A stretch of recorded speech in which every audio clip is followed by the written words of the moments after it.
Buenas tardes, buenos mediodías. Sí, yo creo que nos vamos a quitar para hablar la mascarilla. Me ha tocado hacer de maestro de ceremonias de este acto de clausura del curso Poder Judicial y Estado de Derecho, y tengo la fortuna de que me acompañen en la mesa el excelentísimo señor don Juan José González Rivas, el presidente del Tribunal Constitucional. Les estoy presentando, pero ya sé que todos ustedes conocen a quienes me acompañan en la mesa. El excelentísimo señor Ramón Rodríguez Arribas, presidente de la Fundación para la Magistratura, y el excelentísimo señor Juan Ángel Moreno García, magistrado de la Audiencia Provincial de Madrid y director del curso. Yo me voy a dirigir muy brevemente a todas y a todos ustedes, y después mi papel únicamente será darle la palabra a los intervinientes. Lo que sí que quería, y no quiero que se me olvide, es excusar al rector, que le hubiese gustado estar en este acto de clausura, pero le ha sido imposible acompañarnos hoy, y darle las gracias a quienes me acompañan en la mesa y al director del curso. Lo dijimos el año pasado, que les esperábamos y lo decimos que les esperamos el siguiente, y tal vez lo hablábamos ahora en una fecha que sea más cómoda y no tan pegada a las vacaciones. Quiero agradecer también a los patrocinadores, que siempre es importante hacerlo, y a la Corporación Santander, que es nuestro patrocinador principal, sin la cual no podríamos desarrollar este tipo de cursos. Bueno, y sin más, le doy la palabra a don Ángel Moreno García, magistrado de la Audiencia Provincial y director del curso.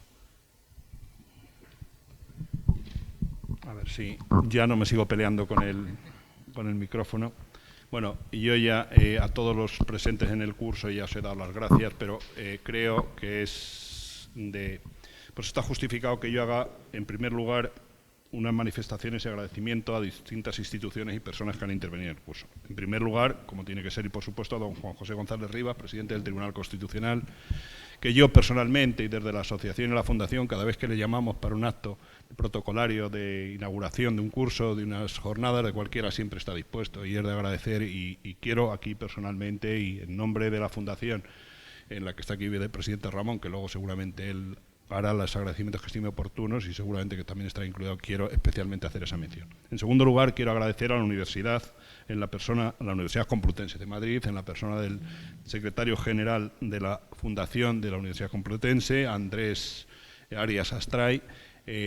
la amabilidad con la que nos lleva recibiendo desde hace 24 años, del año 1994, más de 24 años, como decía Ángel, en todas las presentaciones y clausuras de los cursos de los que ha sido director, que está aquí presente. Pero también este agradecimiento lo quiero hacer extensivo al director de los cursos, especialmente a don Miguel Ángel Casemeiro, creo que lo digo bien. También quiero dar las gracias a Lucía Monteoliva, que es la secretaria y coordinadora de los cursos, porque cualquier inconveniente o cualquier pequeño problema que ha habido se ha solucionado rápidamente, y por supuesto a todo el staff que tenéis aquí, que es un staff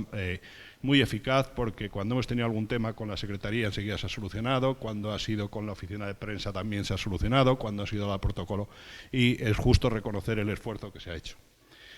No quiero pasar sin agradecer, por supuesto, a don Ramón Rodríguez Arribas, que fue vicepresidente del Tribunal Constitucional, el presidente del patronato de la Fundación para la Magistratura, en la que colaboramos y del que yo quiero aprender y sigo aprendiendo mucho, porque además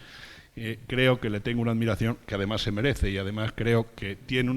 una actuación en defensa de la Constitución, en defensa del Estado español y de la unidad y de España, que yo creo que es de agradecer. En penúltimo lugar, quiero hacer referencia, como ha hecho el secretario general de la Fundación de la Universidad Complutense de Madrid, quiero agradecer a los patrocinadores, que sin los cuales no podría tener lugar parte del Banco de Santander, como ha dicho el secretario general, que es el que financia los cursos con carácter general. Nosotros tenemos unos financiadores que particularmente y colaboran con nosotros en el desarrollo de este curso, sin el cual su colaboración no se podría haber celebrado. Quiero destacar a la Fundación Walter Kluber, en la persona de su presidenta, que creo iba a estar aquí, pero seguramente por problemas. Quiero también agradecer la participación y colaboración que tiene Telefónica en el patrocinio de estos cursos, en la persona de Pablo de Carvajal, que ayer nos acompañó, nos dio una magnífica conferencia y que pues en la situación, las fechas en que estamos, es muy complicado que pueda asistir. Y quiero dar las gracias a Ricardo Enríquez, magistrado del Tribunal Constitucional, que viene bien muchas veces como participante, pero también es un clásico. Y, por supuesto, no me puedo olvidar de Ángel Calderón y de Pilar, que llevan aquí, como él dice, desde el año 1994. Y voy a decir una maldad. Él, cuando se ha jubilado recientemente, yo le decía que me dejase una buena herencia y me ha dejado la mejor que me podía dejar, que es la dirección de este curso. Yo, en broma, le decía, oye, pues déjame la presidencia de la Sala Quinta, pero no, de verdad,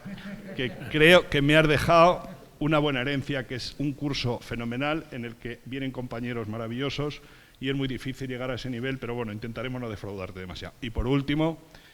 no por último, pero a la vicepresidenta de la Asociación Profesional de la Magistratura, porque ha confiado en mí, que Begoña Pérez, que está aquí representando a la asociación, y por supuesto a María Jesús López Chacón, la secretaria del curso. Secretaria del curso que se ha estrenado por primera vez en estas funciones, que espero que no sea la última, que lo ha hecho maravillosamente bien. Y yo ya la conocía y que cuando estuvimos buscando un secretario o secretaria para el curso, pues sabíamos que lo iba a hacer bien. Muchas gracias, María Jesús. Y porque no me quiero alargar, que es un acto institucional, sí quiero hacer una breve referencia a todos ustedes que han estado aquí, que en estas fechas, como ha dicho el director general de la Universidad Complutense de Madrid, es muy difícil, pero han venido de distintos puntos de España, tanto jueces y magistrados que habéis cogido de vuestro tiempo de descanso, de vuestro tiempo de trabajo, habéis venido aquí a pasar 3 días en un sitio que es verdad que es maravilloso, pero supone su esfuerzo, y luego los alumnos que no sois jueces o magistrados, que se crea una simbiosis muy agradable y que es importante que la asociación, la fundación y a través de estos cursos de la universidad pongamos nuestro granito de arena. Y por último, no quiero dejar de mencionar a todos los ponentes, aquí existen algunos de ellos, pero la verdad han tenido una excelencia en sus exposiciones, unas excelencias y un contenido que de verdad yo me siento orgulloso, pero por lo bien que lo han hecho ellos. Y luego, no quiero extenderme más, simplemente hacer unas breves referencias. Se ha tratado temas de tremenda actualidad, como es el estado de alarma, su control jurisdiccional. Hemos tenido unos ponentes magníficos. Se ha diseccionado la sentencia del Tribunal Constitucional de 16 de julio del año 2021, creo, que ha dado lugar a escribir muchos ríos de tinta y seguramente se escribirán. Pero yo creo que el Tribunal Constitucional ha dicho su palabra y el resto lo que tenemos que hacer es cumplirla. Luego se ha hablado de un tema que nos preocupa a los jueces, como es el boicot, la paralización de la renovación del Consejo General del Poder Judicial. La asociación y aquí los compañeros que han hablado de este tema hemos creído o creemos que es fundamental que esa paralización y esa obstrucción a la renovación se haga, pero que se haga bien, que se haga con criterios de mérito y capacidad, y siempre se ha defendido desde la asociación, pero ahora de todas las asociaciones judiciales, que la elección se haga por y entre los jueces. Porque sí es verdad que hay una sentencia del año 1986 del Tribunal Constitucional que decía que el sistema de elección por las cámaras parlamentarias se ajustaba a la Constitución. Precisamente aquí se ha puesto de relieve que el sistema ha caído en los vicios que aquella sentencia del Tribunal Constitucional pretendía evitar. Se han tratado otros temas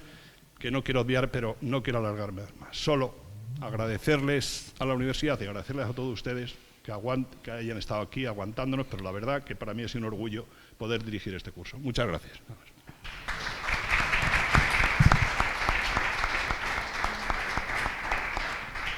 Muchísimas gracias, Juan Ángel.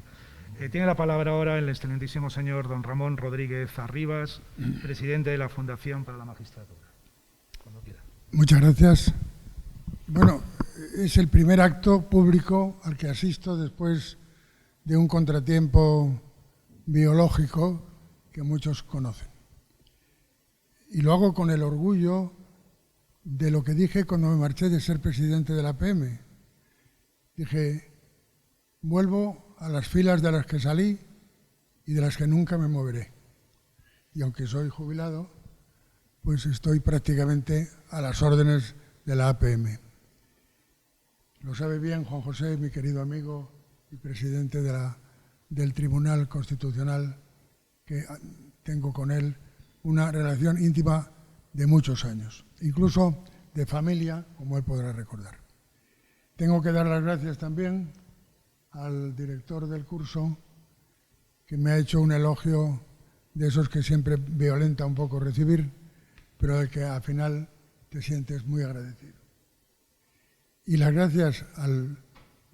representante de la Fundación de la Universidad, con la que venimos teniendo la Fundación para la Magistratura, que yo ahora presido, y la PM siempre, una colaboración en estos cursos creo que ha sido muy fecunda. Y además de fecunda, oportuna. Porque habréis visto, si repasáis no solamente el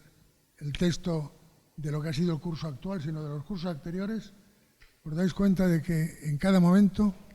hemos elegido temas de rabiosa actualidad. Hemos traído ponentes que han dado una información y una opinión interesantísima y, sobre todo, hemos defendido lo que creo que siempre ha sido el motivo de la existencia de la PM, la independencia de la justicia, la división de poderes y la democracia española. Y en este marco, la Fundación, que antes no participaba en la financiación porque había más dinero, ahora participa en ella y no solamente es para nosotros interesante el hacerlo, sino que además es una honra porque es colaborar, perdonar que aquí lo diga con emoción, con mi universidad, con la Universidad Complutense, que cuando yo estudiaba en ella, los primeros 4 cursos fue en San Bernardo, la llamábamos, se llamaba Universidad Central, pomposamente. Pero sin embargo, todos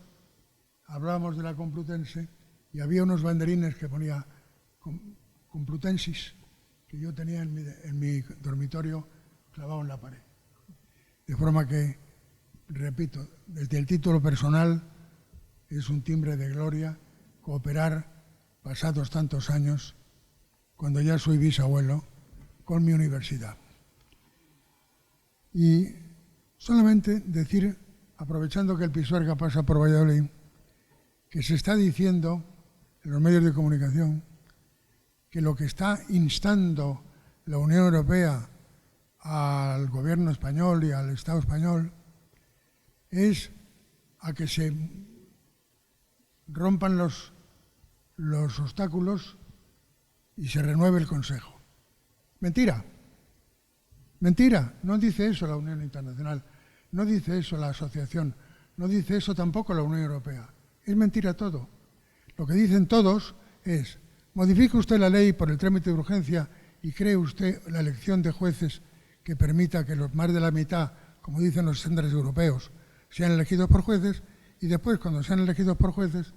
hágalo usted cuanto antes, nombre usted también a los 8 que no tienen que ser jueces, es más, que no deben ser jueces, que son abogados y otros juristas de reconocida competencia. Digo esto porque, aprovechando, como digo, este foro, quiero dejar claro cuál es lo que dice la Unión Europea. Y sería lamentable que perdiéramos esta oportunidad,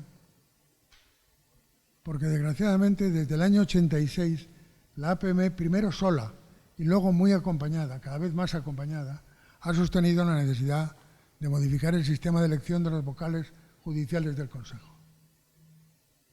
Bueno, no nos ha hecho caso nadie. Hay que reconocer que ni unos ni otros. Y al final estamos como estamos, en gran parte, porque se da la imagen, aunque no lo sea, aunque no sea verdad, de politización de los jueces que participan en el Consejo General de Poder Judicial, y en materia de justicia, la imagen vale tanto como la realidad. Corrijamos eso, lo corrijamos ahora, lo corrijamos inmediatamente. Ya sé que si hay periodistas a lo mejor esto no lo publican, porque sé que es un poquito duro, pero es la realidad. Y yo pido que hagamos un esfuerzo todos para concienciar a la población española de que sin una justicia independiente, sin una división de poderes, no hay democracia. Y si no hay democracia, estamos perdidos. Y esa democracia que hay que defender desde las instituciones es la que estos cursos de verano, y por eso felicito a mi universidad, ha defendido durante los últimos años. Desde aquel ya lejano año 94, en el que el primer director de los cursos fui yo. Muchas gracias a todos. Gracias, Juan José, por estar aquí. Gracias a la universidad. Gracias, director. Y a los que estáis aquí, un abrazo muy fuerte, ya que no se puede dar más que virtualmente, pues sentirlos como sois, compañeros en la defensa de la justicia y el derecho. Muchas gracias.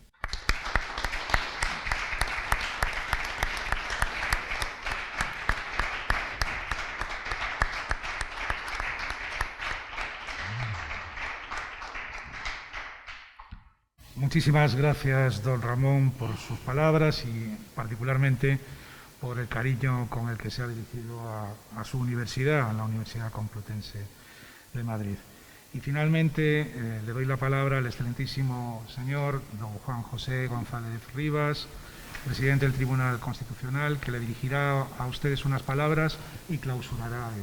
el curso. Cuando usted quiera. Muchísimas gracias. En primer lugar, saludar muy cordialmente a los miembros de esta mesa. Comenzaré por el excelentísimo señor don Ramón Rodríguez Arribas, compañero en la extinta Audiencia Territorial de Madrid, en la Sala de lo Contencioso Administrativo, y finalmente, nuevamente reencontrado en la vicepresidencia del Tribunal Constitucional. Y mis gran situación de afecto, teniendo en cuenta esa consideración que ha formulado al comienzo, encontrándole muy bien de salud.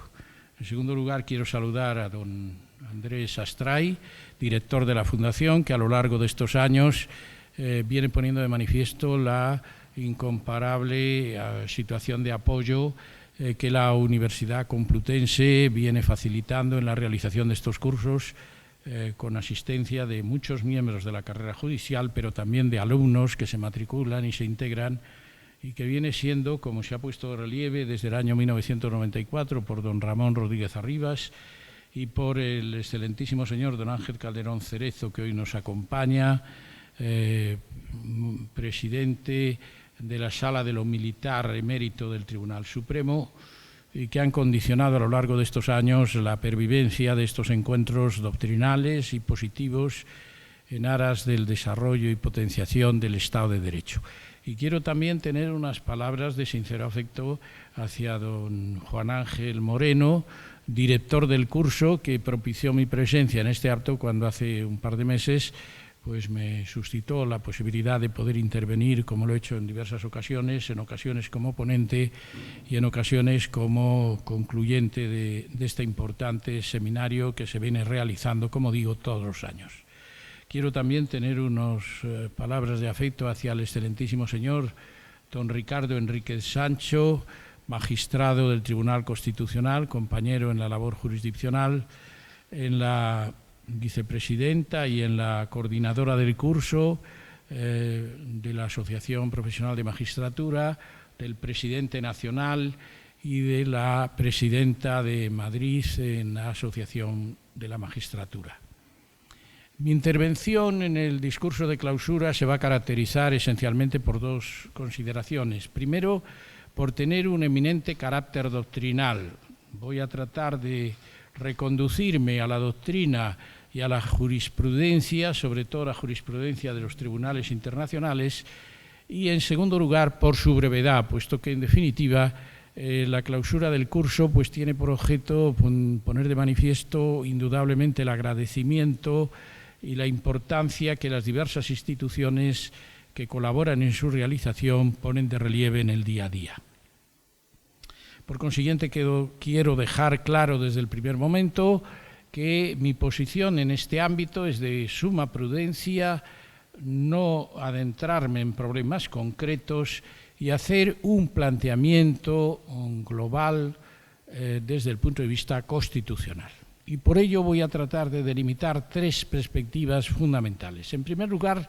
la función constitucional del juez,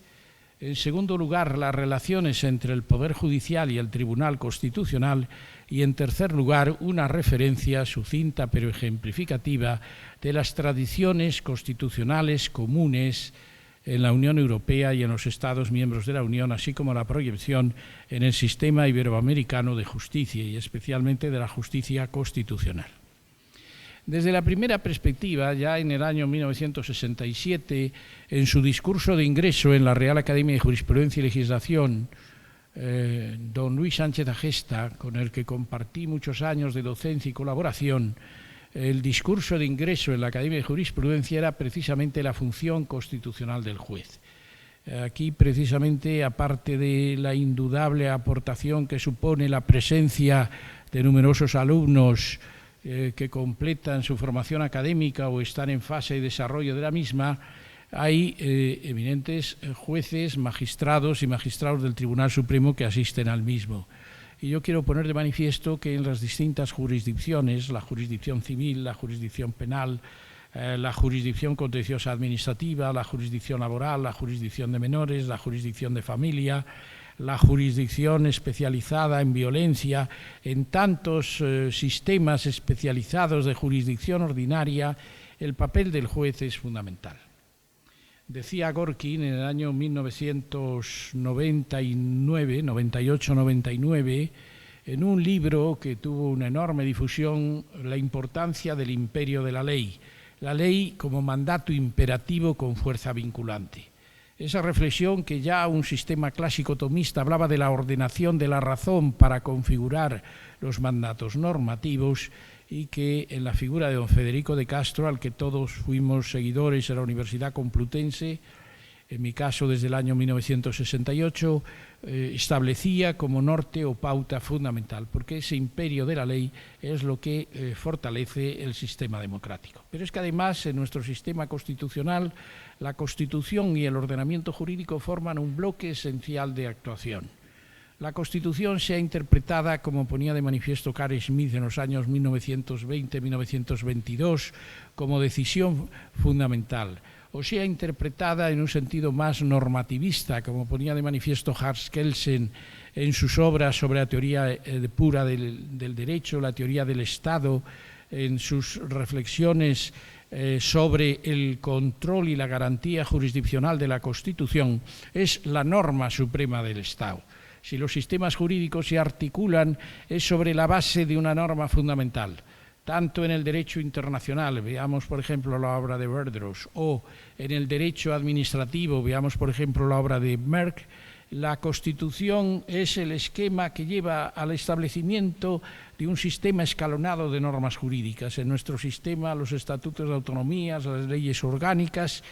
las normas incluidas en la legislación delegada, los textos articulados, los textos refundidos, los reales decretos, las órdenes ministeriales, porque ese conjunto normativo, partiendo de los principios y valores de nuestra Constitución, son los que configuran la solidez del sistema jurídico. Y además, fundamentalmente, esa expresión ordenamiento jurídico que aparece en el título preliminar de nuestra Constitución, que como ya puso de manifiesto Santi Romano, al hablar de la configuración de un sistema con proyección en el derecho público, no se circunscribe a la norma. Nos dice, hay tantos ordenamientos como normas. En la traducción que los hermanos Sebastián y Lorenzo Martín Retortillo realizan en España en la década de los años 60 sobre la configuración del concepto ordenamiento jurídico, se pone de manifiesto que es la normatividad inmanente en la propia naturaleza de las instituciones, y así se reconoce en la exposición de motivos de la Ley Jurisdiccional del año 56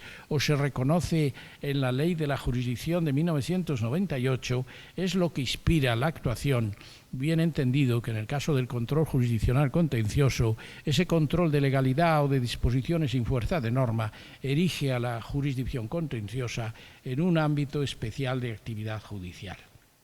En definitiva, el juez en nuestro sistema constitucional está sometido a la Constitución y al resto del ordenamiento jurídico. Y a mí me gustaría subrayar el mandato que deriva del artículo 5 de la Ley Orgánica del Poder Judicial, cuando estableciendo unos criterios y pautas que después ha desarrollado con amplitud la jurisprudencia de nuestro Tribunal Constitucional, se indica claramente que los jueces y tribunales interpretarán y aplicarán, desarrollando esos principios y valores con sujeción a la jurisprudencia del Tribunal Constitucional establecida en todo tipo de procesos. Se está aquí dando virtualidad a la eficacia de la sentencia constitucional como elemento esencial de interpretación del juez. Pero es que además los jueces y tribunales ordinarios en sede de legalidad ordinaria, no olvidemos que el artículo 123 de nuestra Constitución reconoce la supremacía constitucional del Tribunal Constitucional, que no forma parte del Poder Judicial, pero que en definitiva interpreta y aplica la Constitución de manera auténtica. Evidentemente también ese mismo precepto, el artículo 123, residencia en el órgano jurisdiccional de la jurisdicción ordinaria, en nuestro Tribunal Supremo, la interpretación de la legalidad sobre la base de la jurisprudencia. El artículo 1.6 de nuestro título preliminar del Código Civil, elaborado en 1974, pone de manifiesto que la jurisprudencia complementará el ordenamiento jurídico. Esa labor que, como nos ponía de manifiesto Antonio Hernández Gil cuando en el año 1974 en la Escuela Judicial explicaba la reforma del título preliminar del Código Civil, se erige en pieza fundamental y impone a todos los jueces y tribunales en el juicio de legalidad aplicar ese ordenamiento jurídico en plenitud emanante de la interpretación por parte de la Sala Primera, Segunda, Tercera, Cuarta y Quinta del Tribunal Supremo, valorando la legalidad en su conjunto y propiciando la resolución de los recursos casacionales en sede de interpretación de legalidad ordinaria. Por consiguiente, el juez ordinario está sometido esencialmente a la Constitución, está sometido a la ley, está sometido al ordenamiento jurídico, aplica la jurisprudencia constitucional con carácter vinculante y aplica también la jurisprudencia ordinaria que dimana de las salas del Tribunal Supremo en su labor diaria de asunción de los criterios en materia casacional o en materia de impugnación directas, como sucede en la Sala Tercera del Tribunal Supremo. Y eso me lleva a una segunda reflexión en este sistema de configuración, las relaciones entre el Tribunal Constitucional y el Poder Judicial. He puesto de manifiesto hace un pequeño momento que el Tribunal Constitucional no es Poder Judicial y el Tribunal Constitucional, a través de los recursos, puede examinar la actuación de los tribunales ordinarios. Y me voy a referir a dos importantes puntos de conexión entre el Tribunal Constitucional y la jurisdicción ordinaria. En primer lugar, cuando el juez o tribunal ordinario plantea ante el Tribunal Constitucional una cuestión de inconstitucionalidad, se está erigiendo en evidente colaborador en la afirmación del ordenamiento jurídico, de forma que se impone a ese juez ordinario, primero, el conocimiento de la jurisprudencia constitucional, porque si va a promover una cuestión de inconstitucionalidad tendrá que valorar si esa cuestión ya ha sido o no resuelta, porque en definitiva si lo hace y ya ha sido resuelta por el Tribunal Constitucional puede incurrir en una cuestión notoriamente infundada, o en segundo lugar, el juez que dude de la validez de la ley aplicable al caso, igual que el vigente artículo 267 del Tratado Fundacional de la Unión Europea habla de la posibilidad de plantear la cuestión prejudicial, mecanismo que ya regulaba el artículo 177 de los tratados originales de la Unión Europea, erigen al juez ordinario como juez de derecho de la Unión. Pues bien, si el juez ordinario duda de la validez de la ley que tiene que aplicar en el ámbito del derecho interno del Estado, plantea la cuestión de inconstitucionalidad. Con esas consideraciones, es decir, dudando de la validez de la ley, siendo consciente de que por vía interpretativa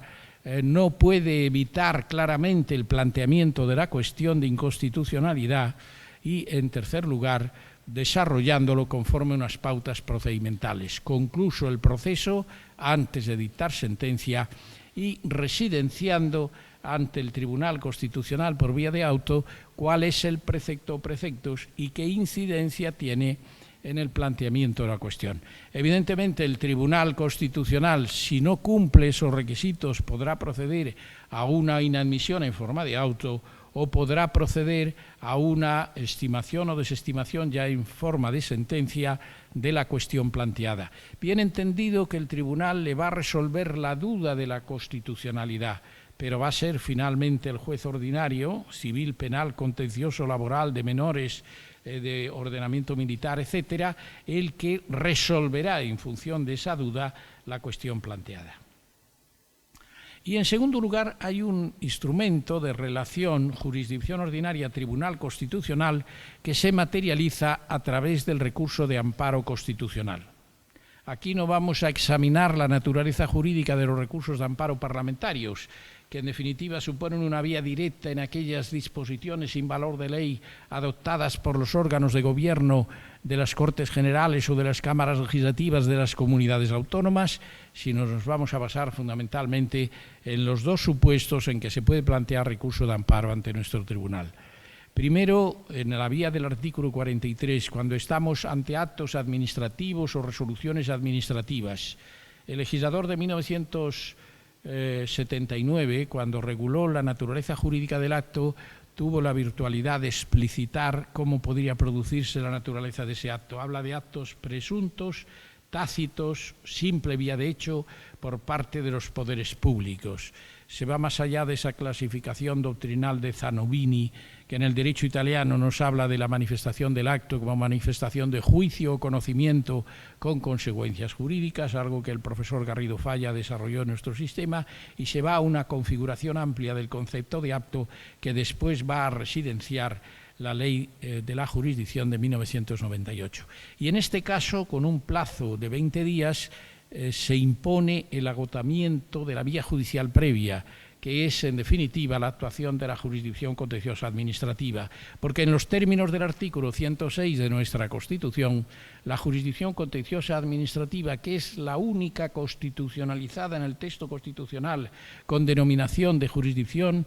pone de manifiesto que el control de la legalidad de la actuación administrativa, el control del ejercicio de la potestad reglamentaria, son los ingredientes que configuran la actuación de esa jurisdicción. Agotada esa vía, podrá acudirse en recurso de amparo ante nuestro Tribunal Constitucional. Y en segundo lugar, por razón numérica,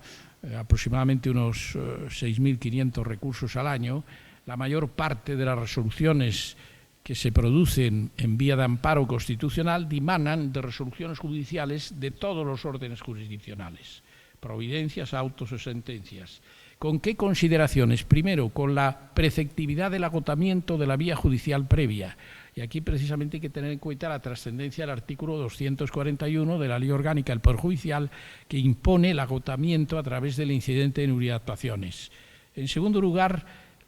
respetando los hechos declarados probados, límite que establece el artículo 44.1b. Y finalmente, invocando formalmente el derecho constitucional vulnerado, que en definitiva no solo es un mero requisito formal, sino es un instrumento fundamental de garantía, de forma que lo que acceda al tribunal haya sido, si es posible, examinado previamente en la vía jurisdiccional.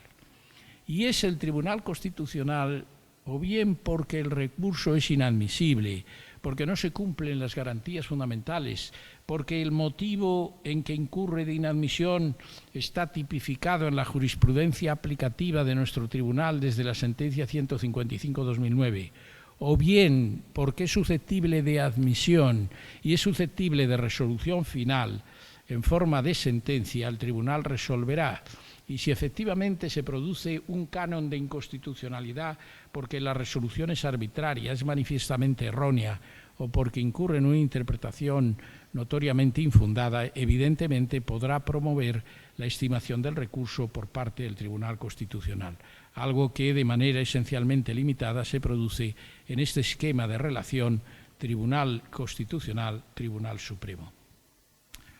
Pero no quería poner de manifiesto la conclusión de esta intervención sin tener en cuenta las tradiciones constitucionales comunes de la Unión Europea. Desde el punto de vista de los tratados internacionales, las grandes declaraciones de Naciones Unidas desde 1948, el Convenio Europeo de 1950, el Pacto de Derechos Civiles y Políticos de 1966, la Carta Europea de los Derechos Humanos de 2000 o el Tratado Fundacional de la Unión Europea de Lisboa del año 2007-2008 configuran los mecanismos sustanciales de aplicación. Esas tradiciones constitucionales comunes se fortalecen a partir de la Segunda Guerra Mundial. La Constitución italiana de 1947, la Ley Fundamental de Bonn de 1949, la Constitución francesa de 1958, la Constitución portuguesa de 1976, la Constitución española de 1978 forman esos principios y valores constitucionales esenciales que respetan las tradiciones constitucionales comunes. Y a mí me gustaría incidir desde ese punto de vista en algunos preceptos de esos tratados y convenios internacionales. En primer lugar, el artículo 6 del Convenio Europeo de Derechos Humanos nos habla de la necesidad de un juicio equitativo, imparcial, por un juez independiente dentro de un plazo razonable, con audiencia pública y con todas las garantías, resolviendo los litigios en materia de obligaciones civiles o en materia de responsabilidades penales. Por consiguiente, la idea del juez predeterminado por la ley, algo que ya recoge después el artículo 24 de nuestro sistema constitucional y de la que es pionera una sentencia del Tribunal Constitucional de 31 de mayo de 1983, es el que configura una garantía esencial del juez. En segundo lugar, los artículos 2, 4 y 6 del Tratado Fundacional de la Unión Europea, porque en esos preceptos se recoge fundamentalmente la importancia de la libertad, de la igualdad, de la justicia y de la tutela efectiva. En tercer lugar, el artículo 47 de la Carta de los Derechos Fundamentales de la Unión Europea, porque en ese articulado también se vuelve a recoger la trascendencia e importancia de lo que es la respuesta por parte de los tribunales a las pretensiones que se le formulan. Y en este sentido, creo que en el sistema constitucional español, el artículo 24 da en su doble perspectiva respuesta a estas consideraciones. En primer lugar, lo hace desde el párrafo primero, en donde se contienen las garantías sustantivas: tutela efectiva, acceso a la jurisdicción, respuesta a la pretensión, ejecución de la resolución, recursos legales procedentes. En segundo lugar, la proscripción de la indefensión en los procesos. Y en tercer lugar, el cumplimiento de esas garantías procesales constitucionalizadas en el párrafo segundo del artículo 24, cuando habla del derecho al juez predeterminado por la ley, a la asistencia y defensa del letrado, a un proceso público con garantías, al reconocimiento del derecho a la presunción de inocencia con evidente proyección en el ámbito penal y en el ámbito administrativo sancionador. La jurisprudencia del Tribunal Europeo de Derechos Humanos, desde los primeros estudios doctrinales a partir de los años 60, ha configurado una doctrina, un cuerpo de doctrina jurisprudencial sobre la naturaleza del juez predeterminado por la ley, del juez legal en el ejercicio de su función jurisdiccional. La jurisprudencia más reciente del Tribunal de Justicia de la Unión Europea, en 2018, asunto de, por ejemplo, limitaciones retributivas a los consejeros de cuentas portugueses, asuntos relacionados con la elección de magistrados en Polonia 2019, va fluyendo, en definitiva, aspectos sustanciales del Estado de Derecho en la configuración de nuestras instituciones. Los recientes pronunciamientos de hace escasamente 2 semanas en relación con el Tribunal de Justicia, el Tribunal Constitucional rumano o el Tribunal Constitucional de Polonia, que en parte vienen a cuestionar el tema de la supremacía de los valores del derecho de la Unión Europea, supone en definitiva una cierta preocupación en el esquema de esa defensa del Estado de Derecho por parte de la Unión. A mí me gustaría concluir esta reflexión, esta breve reflexión, poniendo de manifiesto que todos los operadores jurídicos, todos los que nos dedicamos en nuestras perspectivas, en una perspectiva constitucional, en una perspectiva de legalidad ordinaria al desarrollo de la función judicial, la necesidad del respeto de nuestras resoluciones judiciales a los 2 grandes pavimentos sólidos que configuran nuestro quehacer diario. Por una parte, fomentar el Estado de Derecho, lo cual supone atender a esa sumisión a la ley y a la Constitución, al principio de división de poderes, en definitiva, a la resolución de los asuntos, interpretando y aplicando la norma jurídica y teniendo en cuenta esos parámetros que el artículo 3 de nuestro título preliminar del Código Civil pone de manifiesto, la interpretación conforme a la realidad social del tiempo en que ha de ser aplicado la norma, atendiendo a los antecedentes legislativos, atendiendo a la interpretación sistemática de los textos legales. En la medida en que los jueces y tribunales apliquen esos principios y valores que en nuestro sistema constitucional se materializan por el respeto al pluralismo político, a la libertad, a la justicia y a la igualdad,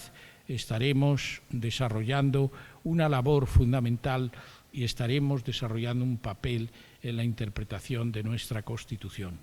Y en segundo lugar, no olvidemos la trascendencia e importancia de los principios rectores de política social y económica. Cuando el artículo 53.3 de nuestra Constitución dice que son los poderes públicos, los órganos judiciales, los que en definitiva han de interpretar esos principios y valores en la realización de la solución de los casos concretos, se está dando fortalecimiento no solo al Estado de Derecho desde el punto de vista del Estado democrático, como defensor de derechos fundamentales y libertades públicas, en los que el juez desarrolla un papel fundamental en la interpretación primigenia y real de los derechos fundamentales. Véase, por ejemplo, el gran papel de la jurisdicción ordinaria en todos los órdenes jurisdiccionales, intimidad y honor en la vía civil, protección de derechos fundamentales en relación con la vía penal, defensa de los derechos por los actos de la administración pública en la vía contenciosa administrativa, defensa de esos derechos y libertades en los actos administrativos de naturaleza laboral, teniendo en cuenta la sección primera del capítulo segundo del título primero de nuestra Constitución, que reconduce su ámbito de aplicación a los artículos 14 a 29 y 30 en lo que se refiere a la objeción de conciencia, sino también interpretando esos principios rectores que forman parte del capítulo tercero del título primero de nuestra Constitución, conforme a la realidad social del tiempo, propiciando una interpretación no solo del Estado democrático, sino también del Estado social como Estado prestacional. Por consiguiente, y ya para concluir, pongo de manifiesto el gran papel, el gran reconocimiento que la labor judicial ha de desarrollar en ese quehacer diario en las distintas jurisdicciones, aplicando el derecho y erigiéndose en una labor esencial de interpretación y aplicación en la solución de los casos. Serán después los recursos legales procedentes, serán después las instancias superiores las que confirmen o revoquen, pero el mecanismo judicial desde su origen tiene que propiciar esos mecanismos claros de estudio y de resolución en que los jueces y magistrados ostentan un protagonismo esencial. Y en la medida en que todos los operadores jurídicos diligentemente obremos en conciencia en nuestra labor jurisdiccional, podremos dar efectividad a esos principios y valores, fortaleciendo nuestro Estado de Derecho en el ámbito interno y colaborando en el desarrollo del Estado de Derecho dentro de la Unión Europea y dentro de los principios fundamentales de la justicia en el mundo, teniendo en cuenta también el indudable papel que el Tribunal Europeo de Derechos Humanos, el Tribunal de Justicia de la Unión Europea o la Corte Iberoamericana de Derechos Fundamentales desarrolla en nuestra actividad jurisdiccional. Mi más cordial enhorabuena a todos por el éxito de estas jornadas tan importantes, tan sólidas, tan experimentadas, y mis mejores deseos también a todos en los quehaceres profesionales y en el desarrollo de esa actividad tan importante como es la del juez en nuestro ordenamiento jurídico. Muchísimas gracias.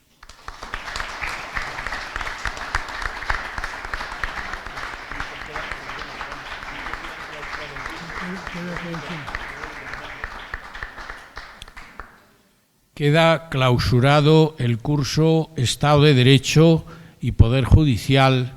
Muchas gracias a todos.